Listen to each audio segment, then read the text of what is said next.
service, sir. You are worth it, brother. Amen, brother. So tell our audience what got you involved in politics? Well, I never dreamt of that, as many people will tell you. I've never dreamt that. I would not even thinking about it. Maybe running for sheriff. That was really kind of a goal along my career. I had been a reserve sheriff deputy, so I thought, well, maybe someday sheriff. But honestly, it started on Pentecost of this last year. A group up in Bonham, Texas, asked me to come to a campfire, and it was the last ambush of my life because it was a quote unquote ambush. Because they asked me at that campfire, would you consider running for governor? I've been in Texas last 8 years of my military career in the Texas National Guard. Was a whistleblower. That's how I didn't have anything on the internet prior to becoming a whistleblower and testifying in federal court case against the DOD, which is a tall order when you're just a lieutenant colonel and you're going up against the might of the Department of Defense. But we were able to win the case essentially. With some lobbying after that and speaking to legislators, finally got the mandates dropped. So here we are. So I'm a known entity in Texas, but that was just the beginning of it. And I said I'll pray about it, folks. I'm not really interested in governor. I understand the machine that it is. It is a uphill battle. It's completely straight up on climbing a rope. But came back in a week and said, all right, Lord, your will be done. And here I am. I'm sitting here right now. So. That's awesome. Day of Pentecost, what an interesting day to receive your calling for this assignment. That's such a powerful day in the book of Acts, man. So what about that particular date inspired you to jump in there and say, yes, I'm going to do this, Lord? Right. Yeah. And it was really just in not knowing that it was going to be that particular date.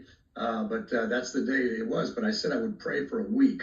And I just never heard no. And as a matter of fact, I did some, talking to some people and, like General Flynn and Alan West and people that I know that had been around the political realm that I know.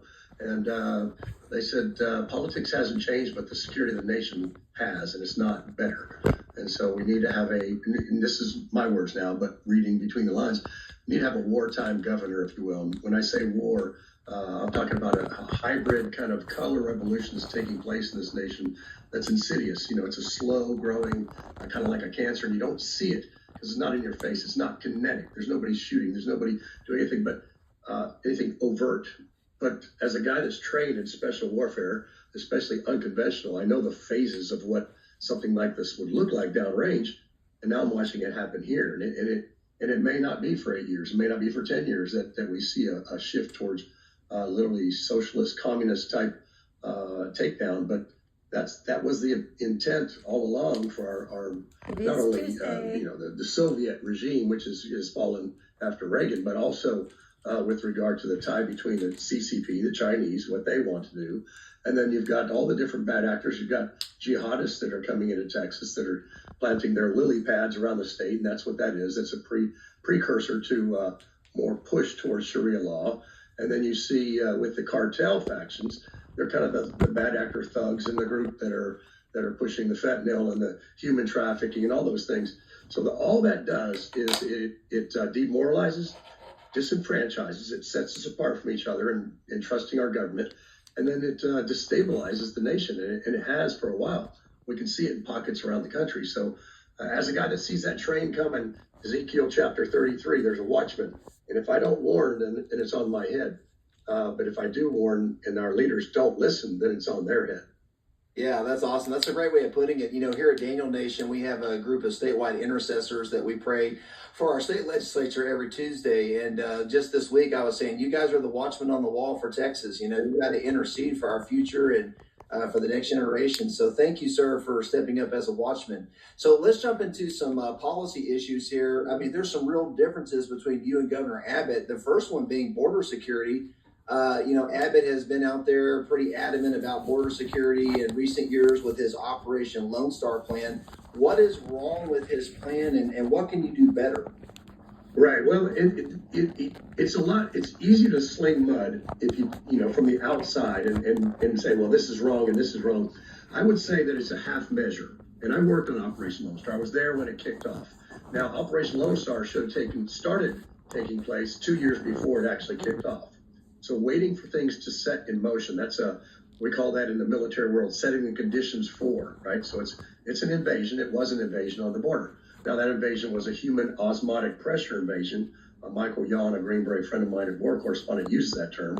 And it pushed a lot of people in that destabilized our abilities to then conduct typical normal immigration, right? So it stressed the system out, and we knew it, we saw it coming, and we advised way back in the day when we were the first Green Berets on the border, me being the first one, and then us bringing more teams on, that we need to declare foreign terrorist organization and also transnational criminal organization as a standard to then have a place where we can start working on those networks to take them down, so that 4 years later, which is where we're at now, we would not be where we're at. So I'm not going to wait for the bomb in the road, if you will, to blow up my truck. As I've lived through one of those, it's where I didn't want this, but it's where I am. So you learn to be proactive. We call that left of bang thinking. You've got to forecast out. How do you secure a nation?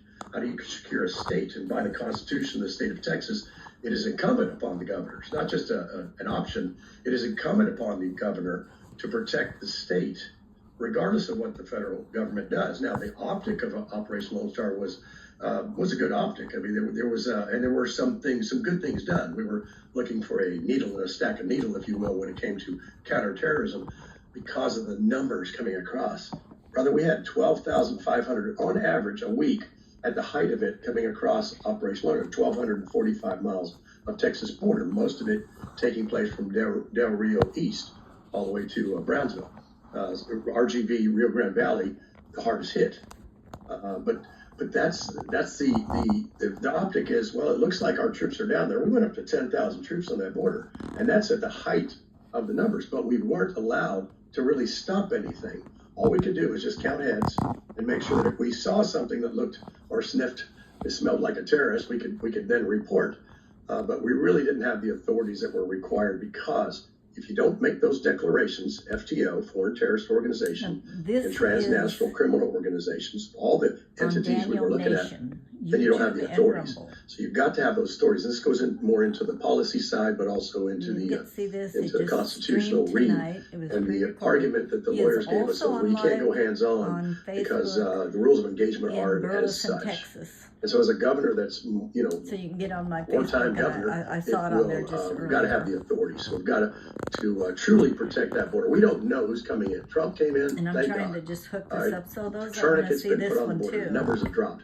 Who's coming in next? I can't wait for that to happen. We've got to be ahead of the curve.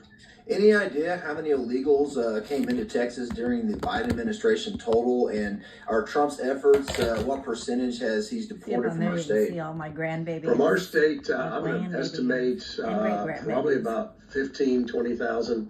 And it's hard to really codify that. It's a lot of the federal side we don't see. Now you'll see it. It'll come out, and then Abbott will say, "Hey, look what we did." But it's really the federal government that's doing that right now. And that's what the repatriation process was about. But for me, I know personally that somewhere between 10 to 20,000, and I'm talking about fighting age males, possible bad actors, are in this state alone. Just the bad actors. If you ever had a chance to see 18,000 people walk across our borders in our Texas border in Del Rio in 24 hours, you would understand the enormity of it. And I saw that when the Haitians showed up in Del Rio. There were 40 of us on the ground, green suiters, military guys, National Guard, and there were about 400 troopers that showed up, and it helped.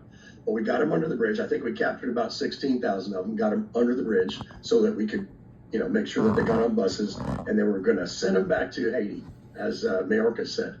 And that's not what happened. They were moved into the interior of the country, many of them into San Antonio, back over to McAllen. Then the governor would bust them into other places into the country. I don't agree with that process because it is aiding and abetting an invasion. But there's a loophole with regard to what a governor can do, and it just didn't help other parts of the country. We are still a union. The United States of America. We shouldn't be putting stressors on other people, although it's tongue-in-cheek and it appears to be cute, but it's not the right answer. Yeah, absolutely.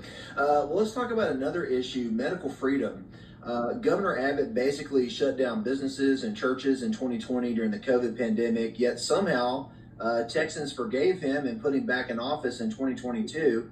How do your views differ from the governor's on medical freedom? Yeah, completely different. Because for me, when you look at medicine is an art and is to be practiced by the providers.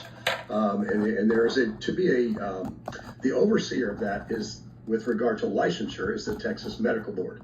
But I believe that between the Texas Medical Board and the corporatocracy, if you will, the corporations that came in and bought up all the Texas hospitals. Hey, I'm going to say this started somewhere around the beginning of Obamacare. I worked at a lot of residency. I did my residency in Beaumont, Port Arthur, and those hospitals were either locally owned. The cities, kind of supported them. They paid taxes to the cities. We had Beaumont, Port Arthur. The nuns rented down there, the Catholics. But you get up to the Red River and you look at what's happening in Texoma. Those hospitals were all bought by corporations out of Florida. Right, so then they're running policy-driven medicine, right? So we saw some doctors in Texas take a beating. Mary Talley Bowden, MD, being one for doing, for her case, a court-ordered treatment of ivermectin to a patient. But here's the thing: it's kind of like the behind the curtain of Oz. I worked for the governor's task force in the state operations center during COVID. I was the liaison. So they sent me as a sacrificial lamb, if you will, to go work there, which was good because I got to watch it from inside. And I actually still have, and it's on my website, I still have my first briefing that I gave in there in March the 20th, 2021. I gave a briefing, and it says, consider giving ivermectin and hydroxychloroquine to all the frontline workers, because I came from a mission in Africa. I still get deployed downrange once in a while as a Green Beret. And I came from Africa right before COVID really kicked off here. Nobody had COVID in Africa. They were taking hydroxychloroquine to stave off malaria. And then I looked at some studies out of India, and they were taking ivermectin, and it was working. So I said, I considered it. And this is what I was told directly by the state health services, DSHS it's called, Department of State Health Services. Well, we're not talking about ivermectin in this room, Colonel. Just keep that to yourself. Well, why is that? Well, Trump said that. Now it becomes a political thing. See, this is the politics that takes place behind the scenes, and it's a political thing. I'm like, what? Trump's not a doctor. I mean, I respect the man. He's not a doctor. I'm telling you right now, this will work. We don't need to put people on remdesivir. We don't need to give the shots for the average age person. And I didn't know anything more or less than anybody else, but I just used the common sense that I was given. And I did some homework, and I started listening to other docs out there. And that's really why the focus for me is to decentralize medicine. It's like I would decentralize education. I mean, there are reasons for that. When you spend most of your money on the administrative side of the house and not where the rubber meets the road, then that money is subject to fraud, waste, and that mostly in waste category, and abuse. And then we saw a lot of fraud, waste, and abuse. You saw what happened in Minnesota with the child care thing. I think that's going to be the tip of the iceberg with what's going on in Texas when we audit this thing. Yeah, absolutely. So if you did become governor, would you ever shut down businesses and churches during a pandemic? Oh my gosh, no. That was exactly. Thank you. To watch a liquor store stay open, right? And then churches, and there were some brave souls out there, and God bless them, that had critical thinking skills that said, no, we're not going to shut down our churches, right? In Texas, I meet a lot of those folks out there on the road because I talk to people of faith and also people in the pulpit, and they say, Doc, same question you asked me, please don't do that to us. Here's why I give a warning now. This is a Watchman thing. The WHO, World Health Organization, has in its sights control of the United States. It's a globalist organization. And you saw Trump, he pulled the money off of the money flow into the WHO, and then Biden put it back on again. So our tax dollars are paying for the next pandemic health emergency of international concern, PHEIC. That's where they were looking at how are they going to then hit us with the next pandemic. So we heard things about Marburg. We heard things about some kind of hemorrhagic flu coming along, some kind of Zika, some kind of this or that. Now, I'm not saying that to be, head in the sand and not look at things, but let's look at it not policy-wise, but medical-wise, as I was fired over the border for doing informed consent. And this is what the two-star general told me, Texas Military Department General, two-star. Sent him down and said, Doc, nobody's taking shots. We look terrible. I said, sir, they don't need to take them. They're young. Here's the informed consent brief. He said, it ain't about the science, Doc. It's about the policy. Get with the program. Now, he liked me, and I liked him. But because of it, he said, this is going to be your career. And I said, sir, I've been injured in combat taking care of my guys. My career is going to be the last thing I think about when I'm not going to give them without informed consent and them being able to say. Anyway, that's where the testifying in the court case came. But you've got to be willing to stand up against the hard thing, right? Even though it's the might of the Department of Defense, even though it's your career, you've got to stand in the gap. That's what we do, right? As a provider, especially with a Hippocratic oath and just my morals and ethics, that alone.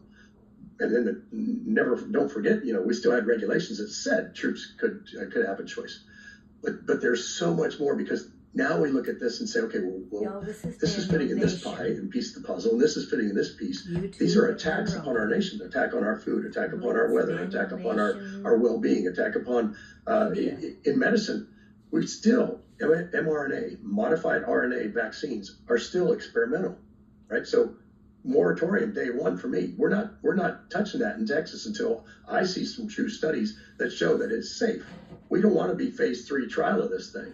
I lost too many soldiers over that with heart attacks and myocarditis, pericarditis, strokes. Strokes went up 1,100% in the military in a fighting age population in the Department of Defense alone. So we've got to do better. Yeah. I mean, man, I tell you what, that was a crazy era that we all lived through.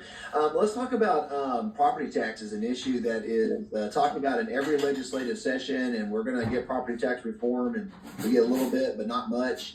Abbott tried to get meaningful property tax relief in the 89th session, but failed. How do your views differ from Governor Abbott's on property tax relief? Well, Governor Abbott has come out seems like every time he's had an election, and people send me pictures of his tweets and all this, and I get it. Here's the main thing.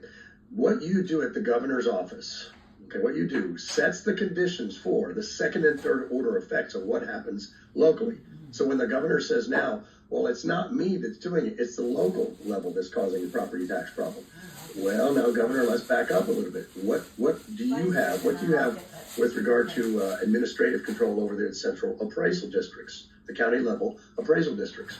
Well, when those people are appointed to those appraisal districts, to those boards, they are appointed, right? Now, Johnson County, there's one county in Texas completely not appointed, but people that were chosen from the community to sit on that board, and they've got it under control, right? They've got it somewhat under control.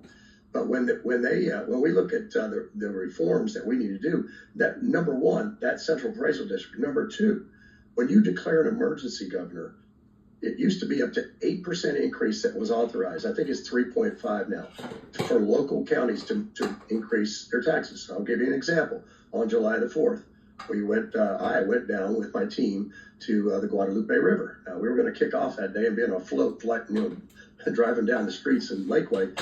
But, we spent 3-4 weeks down there on the river. Kerrville was hit hard, right? Remember this, Ingram was hit hard. Hunt was hit hard, all the way to Sandy Creek. So right away, Kerr County, within the first couple weeks, increase in taxes locally. Emergency declaration. 75% of emergency declaration funds come from the federal government. All right, so we have a floating living budget right now in the state of Texas emergency fund that's in the billions. I believe it's I'm going to say between 20 and 30 billion. I don't have the numbers in front of me, but it's in the billions. All right, so when we have an emergency, well, first of all, some of that money's still in there from Harvey. So if we have that, why do within 2 weeks the local citizens who are still digging out, we are still looking for bodies in the river, why do you demoralize them even more by increasing their taxes and put the stressors on their finances when they've got to build homes again? So that to me is the number one and number two thing. So I call this stop the bleed, stabilize for treat the wounds, and then long-term care. And the long-term care thing would be to for me is to have single-family dwellings 100%. You don't pay property taxes. When it comes to what goes into that, school taxes, right? Well, school taxes are a big problem because our estimates, and these are people that are on their task forces. We already have task forces built out there, commissions built with different people sitting on them that understand this. I can't drink from the fire hose and pretend to know everything about everything. I can't. But they got the smartest people in the world, and this is what they say, is that 80% of those school taxes go to administrative costs, 1,207 districts, lots of overhead, lots of needless jobs, a lot of waste there. We need to flip that around and put more towards the school teachers, paying them more. Certified teachers are leaving by the drones, by the dozens, and they are going to private schools or they're moving out of state. And we're losing that. And then we also have to consider what are they dealing with in the classroom. So it's just a one-size-fits-all cookie cutter. We're just going to teach kids how to take a test, the STAR test. All right, so we're just going to teach them how to take a test. But the problem is that you set the bar low in the classroom when you have the special needs kids in the same room with the ESL kids, in the same room with the advanced kids. So we need to, kind of break that down so we can still take care of all of them, right? All of them, but at the rate that they can exceed. Because otherwise, you will never get those star pupils to go out. My son, who grew up in a classroom of almost a quarter of them, English as a second language, we had to do, he's 25 now, but we had to do homeschooling after class, after he came home from public school, right? And I love public school system. That's what I grew up in. But we need to do better there. Texas is number 40 out of 50 states. 11 years ago, it was 41st. We're number 40. Here's the light at the end of the tunnel, or the light on the silver lining on the cloud, is that Alabama and Mississippi have moved up higher in rankings than Texas, not above us, but have moved up quicker in their own rankings when they decentralized education in their states. We've got to get away from the Texas Education Administration's total control over local. When I ask local people, they're all about it. Like, yes, we can, because how do you say that teaching in downtown Austin is the same as teaching in Ruskin? I mean, the environments are different. Let the local education administrations, who do exist, let them have autonomy over how they teach and what they teach and how they do it, so that they can exceed with their type of atmospherics. It just makes sense. Yeah, it does.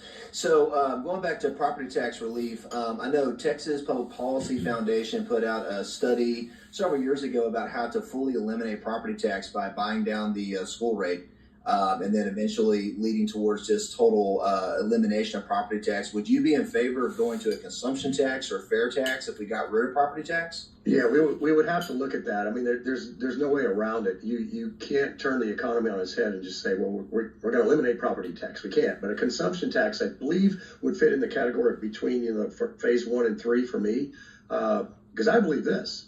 I believe Texas has enough money to cover all the taxes. This is what I believe. Now, until we get there, I don't know. But a consumption tax is what's going to buy us through in that middle zone, right? And that's what our guys, all of them, come back. Now, the first time I mentioned the word value-added tax, a VAT tax, well, they nearly strung me up, put me on a rail out of town. But that's okay. We put that on our website. So, well, can we consider this? Oh, that's too European. It's this. That's what I want. I want dialogue, right? Because then I ask people, okay, you're passionate about this. You send me a couple, 3 emails that shows me that you care. Hey, listen, will you get on the task force with us? Of course I will. That's how we move forward. That's citizen-led governance. And that's what my job would be as governor, is to be the bully pulpit. I can speak to people. I could do fireside chats. I could do a weekly talk. I could do a daily talk. If there's a problem set and we're not seeing movement in the legislature, we'll just go around it. You remember 391 commission under Rick Perry? They stopped the Trans-Texas Corridor, a commission of citizens mixed with their local leaders. So 2 counties started that, and they stopped the Trans-Texas Corridor under NAFTA, which was a highway going to Canada from Mexico. So citizens have a lot of power. It is, by the way, what is it? Bill of Rights, Article 1, Section 2, all power is inherent in the people. There you go. I mean, that's how you get it back.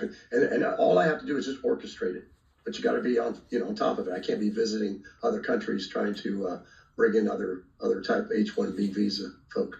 Yeah, absolutely. So let's talk about education, because we kind of hit on that with property tax reform. So the governor passed school choice in the 89th legislature last year. As a result, President Trump re-endorsed Governor Abbott's re-election campaign, and also he endorsed all the legislators that voted for school choice. Do you think that Abbott's school choice program brought meaningful education reform, or is it going to really fix the problem? No, it's not going to fix the problem. The devil is always in the details. So the first time that I looked at it and somebody asked me, this is right out of the gate, running for, considering running for governor. Well, what do you think about vouchers? I'm like, well, I don't know. Let me read it. So I went in there and I read it in details. I sat down with my team, and the way I read it is I don't like it. And here's why. The details allow for things to happen that are the second and third order effects of that, which means $25 million going to Sharia schools, right? So you get around the system by using the details. But then when I spoke to teachers about this and looked at the Bluebonnet Plan, it sounds nice, it's Texas Bluebonnet Plan, that's great, but it matches up too much with UNESCO, United Nations World Education Program. So we need to do better. We need to bring it truly back into a Texas style, and then once again allow for local inputs on the way that's done. It pushes people towards the private schools. You talk to public school people that are passionate about it, they don't like that because they believe they can do it. But this is a minefield, if you will, for a guy like me. But I don't need it. I don't take endorsements from politicians just because you take on their enemies when you as an outsider, non-incumbent that has a name recognition is my main problem. So I don't need any more mud thrown at me just because I aligned with somebody. Yeah, I feel you on that one for sure. Let's talk about another hot button issue since 2020, especially with President Trump's re-election. That's election reform. Yes. Governor Abbott has not brought any meaningful election reform to the state of Texas since the 2020 election that I've seen, except for getting us off of Eric, which I appreciate. But other than that, I haven't seen meaningful reform. What can we do to fix our election system? All right, so the first thing we got to do is we have to appoint a Secretary of State that will actually be thinking the same way that the citizens think, right? Because that's all I do is take the litmus test here of the citizens. And everybody I talk to is really, what are you going to do about this, Doc? And I'm like, get in office, right, first. And then go out there and appoint a Secretary of State that won't use an outside law firm to sue the state to keep elections open, in the primaries. That's a problem. We've got to close those. We've got to clean the rolls. There's a lot of people in Tarrant County. There's a lot of with duplicate, triplicate voter ID numbers. There's a lot of people in the thousands, tens of thousands in Harris County that are some of them in their hundreds.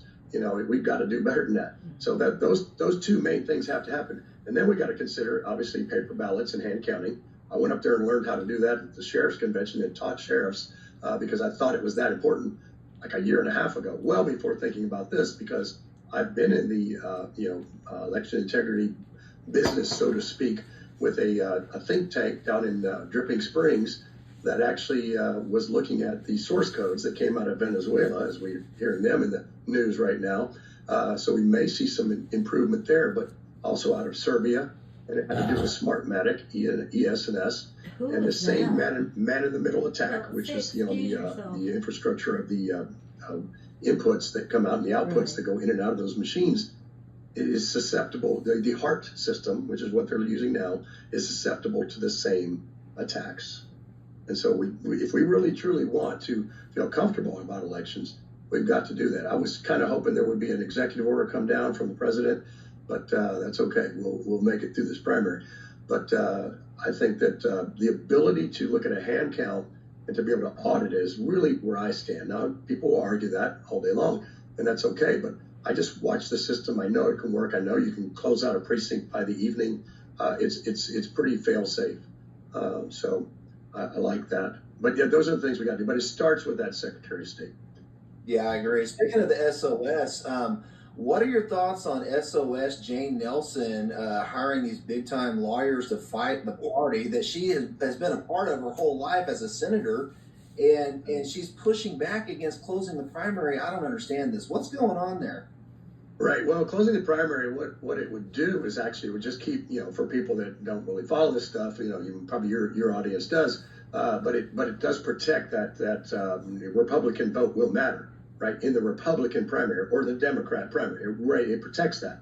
And so what we've seen in the past is when they're open, then a lot of times somebody wants to keep someone in, they'll go ahead and get those to come in on the primary side. It really makes it difficult. Remember Alan West and Prather and the Huffines, when they were running that last one, they kind of split the vote because all three of them were kind of well-known names, especially Huffines and West. But 1.6, I believe, 1.6 million people voted in that primary, roughly. Don't hold it against me if I'm wrong, but I think that's it. Out of the possible 20 million, right? So we've got to get people to get out to vote. Your vote does matter, but to close that thing would then keep it honest, right? It would be those people that want that specific platform, that conservative value. Otherwise, it's gamesmanship. It can be used to push an election towards an incumbent. I doubt it would push somebody towards somebody that's challenging. Yeah, I agree. I mean, I think we want Republicans choosing Republicans based on our platform. I mean, it makes sense to me. Let's talk about water and energy for a minute here. Governor Abbott has basically allowed the electric grid to crumble under his 3 terms as governor.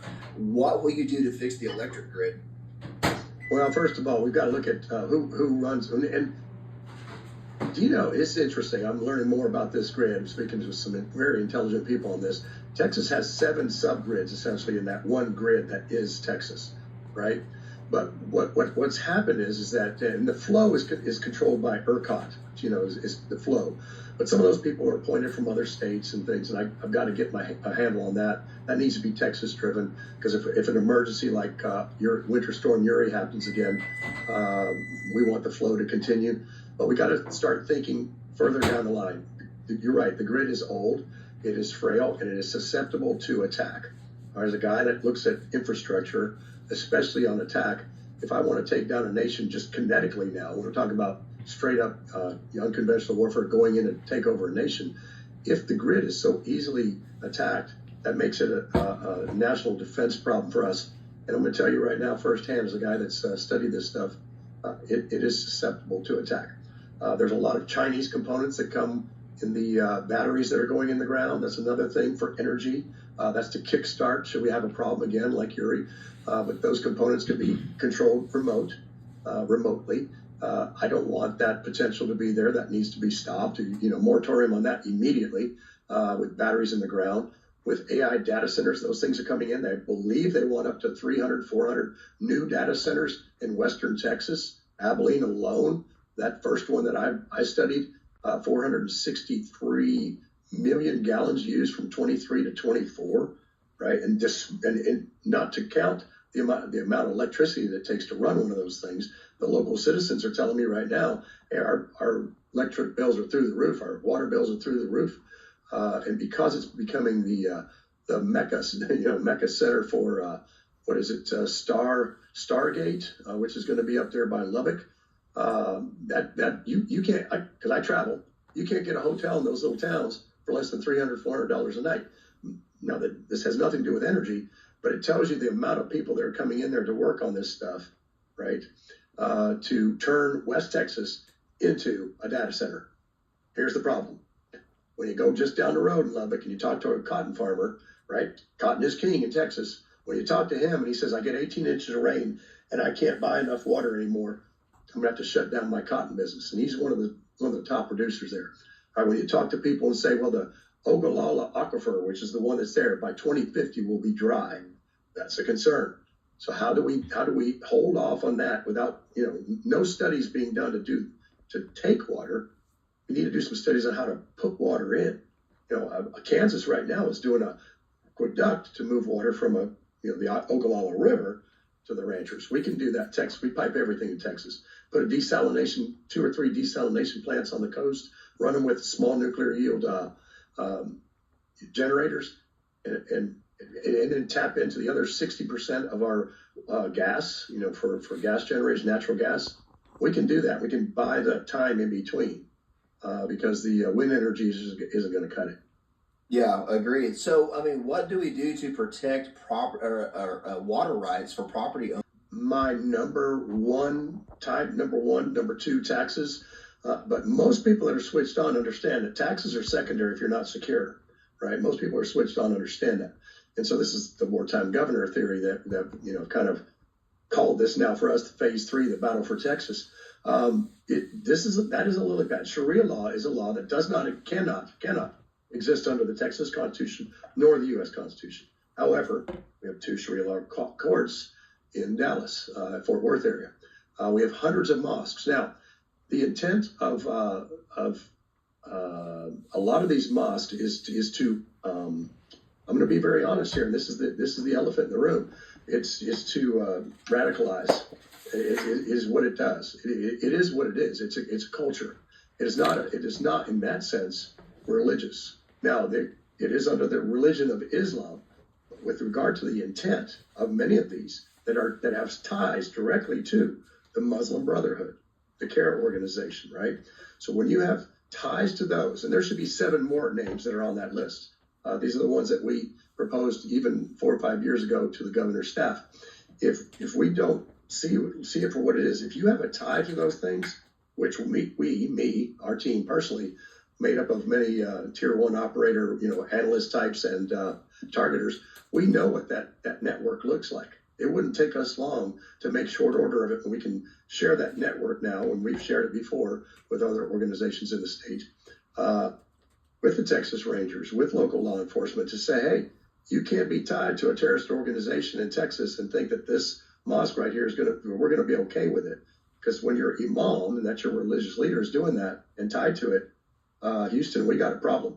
And so that's what I believe is we can make short business of that, because we can get right to it and start shutting those things down, because we have to. We can't allow for a neighborhood to change the culture. When my dad came to this country back in the 50s, and he was from Eastern Europe, and he changed his last name, assimilated to United States culture. We didn't learn his language. He changed his last name to as close as he can get, Chambers, from Chamberis. He married, my mom, and American, and grew up in this culture. 100% son, he's talking to me, you're going to serve this country for what we've got, because he lived through a civil war in his country where the communists were trying to take him. And so when you come here, you assimilate to this culture, right?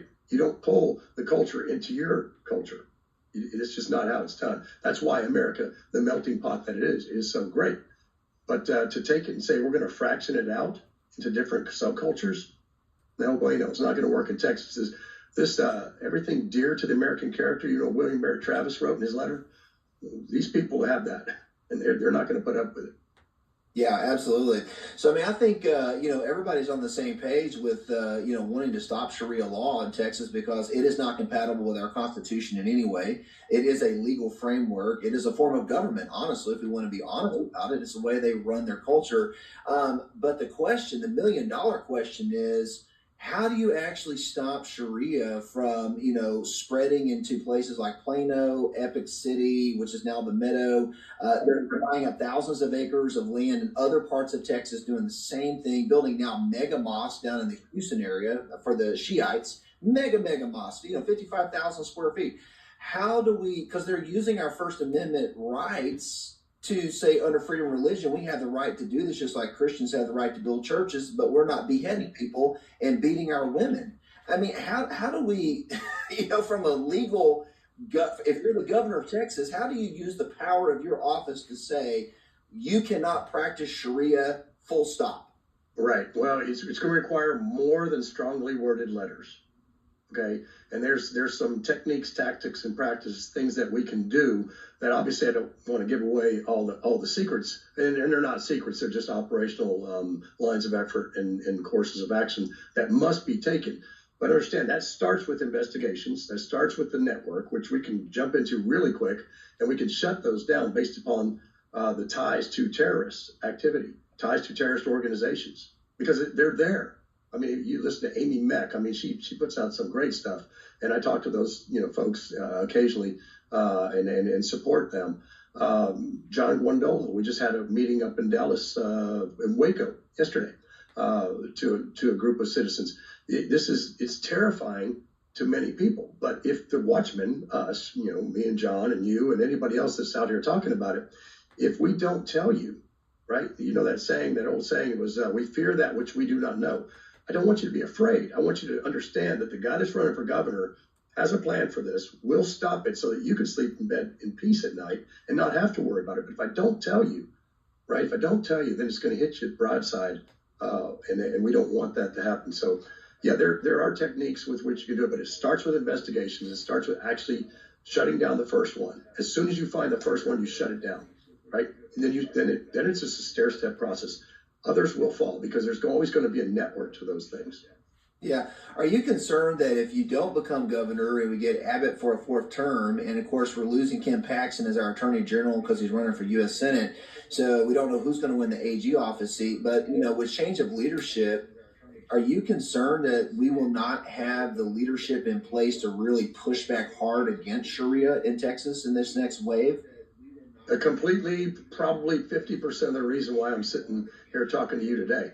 That concern, because this is not an easy task and this is not fun by any means. I make it fun, but it is not the the day-to-day drudgery of going around and when you get in front of people, I love it. That's where I'm talking and we're having town halls and it's great. We had an Antifa guy show up at one of ours the other day, put a little excitement in the game. But for us, it's this is a labor of love. This is because we do care about the citizens of Texas, and it's going to require some hard work. And yes, I am concerned because I have to ask the question, do we have 4 more years? Do we have 8 more years? Do we have 1 more year before cells start popping up? We see what's happening. Just look at the roadmap that's taken Minneapolis to where it's at. Look at the roadmap that took New York to where it's at. They're a little bit behind there. Dearborn, Michigan. I spoke to, and I still speak to Andrew Bridgen, a member of Parliament in London, pretty regularly. We text back and forth. And when we have our discussions, it's, this is him to me, Doc, you have your Second Amendment there still, thank God, because London is fallen. So these are warnings, these are harbingers. And these harbingers, if we just take them lightly, then, I guess I could have just went on and retired and raised some cattle because that's what I really wanted to do up on the Red River. But not gonna do it. This is a different world we're in. And so, and then biblically, Caleb and when he was looking over in the promised land, there's Nephilim, we can take them. He didn't cross over until it was 86. There's no retirement in the Bible. Now I'm 61 right now, so I'll be here until we finish the mission. Yeah, absolutely. I mean, do you think there's any hope for London or Europe of ever getting Sharia out of their communities now that it's taken root? Yeah, there's always hope, but it's how hard do you want to fight to get it back? Because that's really where they're at.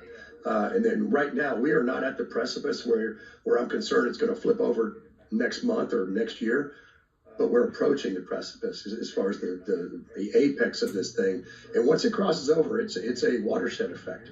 And I know because I've seen it. I've seen color revolutions from within the countries that were taking place. And once it goes, it's a watershed. And it doesn't take a majority for it to happen either. Just like it doesn't take a majority of citizens in the state of Texas to truly switch on to flip it the other way. I mean, all I need is 1.5 million votes to win the primary, and that's it, right? And that's why we're fighting on that battlefield, which is Thermopylae versus the plains of Jordan. I mean, we are fighting on a battlefield where we know these are how many people we need to get to win this election, and that's why we're so streamlined and can do it. But in the meantime, it's the Lord's will to be done anyway. It doesn't matter what happens in the end; it's His will. But for me, I'm not going to quit. I'm not going to quit pushing truth. I'm not going to quit being that. It was on Bannon not too long ago, and the guy that came on after him, a guy named Eric Prince, came on after him. They were talking a little bit on the crossover. And he said, well, what do you think about this Doc Chambers? And Eric Prince goes, it ain't the size of the dog in the fight. It's the size of the fight in the dog. Right? That's right. Yeah, right? absolutely. So I kind of like that. I was like, okay, fair enough. Because, we don't have $100 million war chest or whatever it is. But we do have the citizens of Texas that in increments of $18.36, it's our primary one we get. Because that's the year Texas became a republic. We gave that as a button. And people are giving it monthly. And that's what's carrying us through. That's the majority of it. Yeah, that's great. With all the growth that we've had in Texas, I mean, it has been a blessing, but there's also obviously drawbacks. Do you feel like most of the people that are moving here are pretty conservative? Do you think we're going in the right direction as far as population growth, or do you think we're getting a lot more moderate liberals coming into Texas as well? Where do you think we're headed with our growth? Yeah, great question. I think that the 50,000 a year H-1Bs that come in to take IT jobs, I think they're indifferent to politics altogether. They're going to do whatever their boss tells them to do, and they're not going to be voting. But eventually, they'll, if they get their citizenship, they will be. That's just one. one faction. But I believe that the Californians that I meet that are in Central Texas and around the Dripping Springs, Wimberley area, good people. They left California for a reason. Now they're saying to me, and this is them telling me, I'm thinking about moving back I'm thinking about moving to Florida now because Texas isn't what we thought it was. Wow. Right? This is what I'm hearing, right? They left California because of that. And now I'm thinking about moving to Florida. So people are lily patting themselves away from the thing that they left. As far as what comes out of New York, because we know we're going to see an exodus there, I believe that we'll probably be more conservative in that regard. The last bastion, but most people, honestly, I'll tell you, they're indifferent to politics. They just think about getting up in the morning and going to work and maybe voting a general election because it's presidential. Otherwise, the numbers would be different. They would reflect differently in the primaries. Yeah, I agree with you. Well, hey, in the last segment here, let's talk about your ministry, the Remnant Ministry, and tell us about that and what you do in that arena. Thank you. Yeah, that's really awesome because that's going to be with us, whatever happens here. It's still going on. So 2 days ago, some of our guys went out and linked up with another team, rescued a kid out of Oklahoma. They brought him back down. He was abused. That's just one. So our Remnant Ministry TX is a non-for-profit. It's a 508c1a. But what we do is counter human trafficking. We are an association of ministries, and we also do humanitarian relief. Sometimes large scale, North Carolina floods, hurricanes, and the floods of the Guadalupe. So we're very capable of handling chaos, but we also can find those needles in a stack of needle, which are the child predators. And so we'll continue that on. I've stepped back a little bit. I just advise now, and then the guys are still working. That is a labor of love, and that's truly what brought me to just be in the position where somebody would ask me to run for governor, because it's just people see you out there doing stuff and they say, well, you can lead them. Yeah, leadership is not hard. It's the trying to get people to follow you that won't fall to one of four things. And here's what, remember this, audience. This is what flips people. Good people that go into office. Good people. MICE, M-I-C-E, money, ideology, coercion, and ego. We all got an ego, right? You try to, my ideology is my Lord and Savior Jesus Christ. That's where I stand. Money, look, I got a retirement. But you can make people flip. But the number one thing in politics is coercion. It's sense of omission or commission, where they get pressured enough by something to vote the wrong way, to do the wrong thing, to take their money under the table. That is right now. Psalm 15 this morning, I read it this morning, talking about, that to keep yourself honest, to keep your tongue and your heart honest, right? It just happened to be that it was this morning. But it's what, when somebody asks me, well, what about you? What are you going to change like so-and-so did down there in Houston, that SEAL? I'm like, no, ma'am, or sir, look, I'm going to stick with my word every day, and that's going to keep me there. I'm no different than any other human being. We all fall underneath those same temptations. But I will try my best to keep on it every morning. Die to self. Amen, brother. That's awesome. Well, Doc, where can people go to find out more about your campaign? Sure. On the campaign side is Doc Pete Chambers, with an S, docpetechambers.org, and that is that's our campaign. And look, I ask you to get on there and look at the policies, because there's a lot of work a lot of people did to put those together, hours and hours, hundreds of hours. H-1B visa policy is excellent. I mean, it's just excellent. I mean, it's just amazing. It makes you gotta look at it. I'm talking like Trump now. Amazing. It's great. It's huge. Yeah. Oh, that's awesome, man. We were actually in New York on 9/11 last year on a ministry trip, and we went to the Trump Tower. And there was a guy out there that was a Trump impersonator as people came into the Trump Tower, and I mean, I was just laughing. That's pretty cool. He's so iconic. I mean, Yeah. It's great to watch. When he first came into running in 2016, I was like, this guy's a talk show guy. I don't even know. He builds buildings. Okay. I mean, I wanted to be the doc. What's his name? The doc. Anyway, the neurosurgeon. Can't remember his name. Yeah. Anyway, brain moment here. Yeah, that's exactly what happened to me. But he grew on me, right? He grew on me because he did what he said, right? Did what he said he was going to do. And to me, that's That's what we're. Ben Carson, was that the one? Carson, that's it. Yeah. Carson, yeah. Yeah. But to me, that's what I see a man that says, okay, I'm going to do this. He may be rough around the edges. He may be, like me, just not the polished guy with the great hair and perfect teeth. Okay, so what? But where's your heart? Where's your leadership? What's your experience? Eisenhower went straight for president. I'm going straight for governor. There's no prerequisite for leadership. I don't have to be a lawyer or a former Supreme Court judge. Matter of fact, I think it'd be better not to be a lawyer. That's just me. I like lawyers. So, absolutely. Yeah, that's great, man. Any predictions you have for presidential race 2028? You think J.D. Vance and Rubio might be on the ticket? What are your thoughts for 28? Yeah, I would say, I think that's a strong ticket right there. Rubio's done a pretty good job. I didn't really follow him before as a senator out of Florida, but I knew that he was out there doing what he was doing. But he's done a pretty good job on the. I think that is probably on the Department of State side. The victories that we're seeing right now around the world with regard to diplomacy, especially the tariffs on Mexico. I think that really potential for that put the reins on the numbers coming across, which was good because they say that war is diplomacy by other means. I think that we got to avoid war at all costs. So having a Rubio Vance thing, a guy that's also a veteran, I think that would be a good ticket. Yeah. And I saw Rubio last week just revoked a bunch of visas. Man, Trump's really going after this thing, isn't he? He is doing exactly the people's bidding in that regard. There's nothing I can do about visas in the state of Texas, but I can let's just say work with corporations to hire more Texan kids. And if you read that H-1B policy, you'll like that because the ideas in there will work and they're pretty good. Because I can't change federal policy, but I can protect from it. Yeah, my son just turned 18 in this month, and one of his biggest complaints is, trying to find a job right now for an 18-year-old that's native born. I mean, all the jobs are so competitive with these H-1B1 visas. He's just like, am I even going to be able to get a really good paying job out of college or not? So, I mean, that's a big issue. Yeah, that's a big issue because the enterprise applications at SOX, it's called, as the federally mandated training required for IT, is not taught in our colleges. Right? So it's touched on, but it's not taught. The H-1Bs come here from another country already having that in their basket, so to speak. We could start that as a VOTEC line in high school at 16 and let a kid go right into that and take those jobs away from the H-1Bs.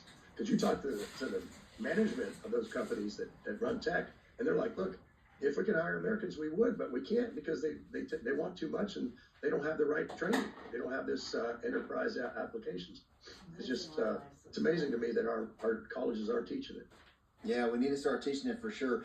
Well, Doc, thanks for coming on the show tonight. It's great to have you here. If you guys are interested in Daniel Nation and these monthly broadcasts that we do, our website is danielnation.com. We are at the intersection between the prayer movement and the grassroots movement in Texas. So we've taken people on buses to Austin to lobby for legislation in the 88th legislature, and we got 17 pro-conservative bills passed. Last year in the 89th, I think there was over 50. Thank you, Danielle. You did a good job. This is a good program. Session. So if you're interested in getting involved in the grassroots level in Texas, check out danielnation.com, or we have a weekly prayer call every Tuesday from 12 to 1 p.m. Central Time, where we pray for our state legislature every week for 1 hour on Tuesday. So if you want to join that prayer call, more information is available on danielnation.com. Doc, it was a pleasure to have you on our show tonight. Thank you, sir, for coming on. Yes, sir. God bless you. God bless. Bye-bye.